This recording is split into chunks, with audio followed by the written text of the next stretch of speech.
The final training that we've got is profit and loss.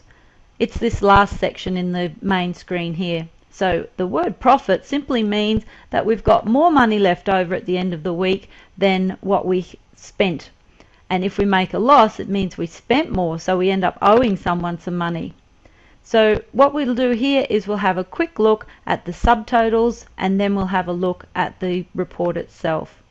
If we have a look first of all at the income, it's $60.50, and our expenses, so this means how much we spent, was $52 because we bought everything that we had on our forecast list for what we wanted to buy that week, and that left us with $8.50 left over. That means we've got an extra $8.50 that we can spend on what we want, or perhaps an even better idea is to put that towards the account where we're saving up for that important thing that we're looking for, such as Rebecca might want her iPad. Let's have a look at the report in detail to see how this works. You'll notice first of all that we're in the right week. It's always important to just double check that before you have a look at the details. And all of those items that we listed in our quote and then edited and printed out in our invoice are all there on how we earned our home pay. At the bottom you'll also see that the allowance that we get every week from Mum and Dad of $10 is listed, and our cash gift from our grandparents are also listed there at $20. That made that grand total of $60.50, which was how we made all of our money that week. Underneath we have a look at all of the things that we actually spent for the week.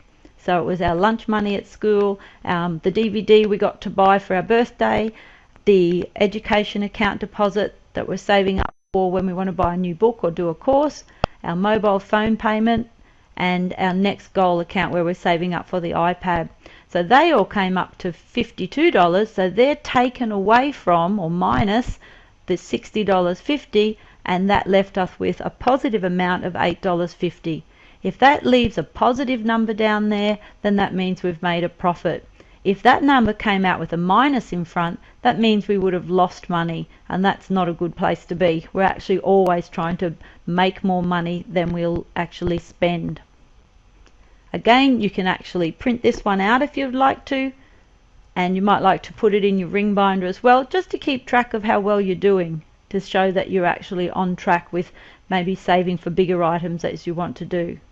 In this instance, we've actually gone over to the second page, so that's a good example to have a look at. You can see that the first one here, the total income's on that page, but in fact you would have to just come up to the top here and pop over to page 2 to see the details at the bottom.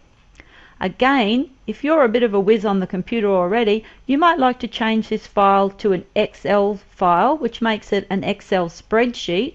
You can save it into the spreadsheet and then save each one in each week or each month, and you'll be able to compare how your savings go throughout the year. If not, just print it out, pop it in the folder, and you can have a look through it whenever you want to. So thanks for listening to all the trainings. I really look forward to hearing from you to see how you go with it. And if you've got any ideas to make the software even better or easier for you to use, just give us an email, let us know.